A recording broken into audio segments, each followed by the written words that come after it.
Ketua DPP PDIP Jarod Saiful Hidayat mengatakan, bakal calon gubernur yang diusung PDIP dalam Pilkada Jakarta 2024 akan diumumkan dalam waktu dekat.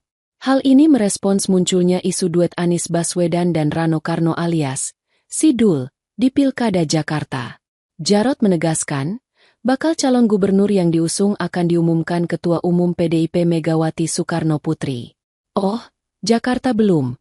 Itu kewenangan hak prerogatif dari Ketua Umum, maka sabarlah sedikit, kata Jarod di kantor DPP PDIP, Jalan Diponegoro, Menteng, Jakarta, Senin 26 Agustus 2024.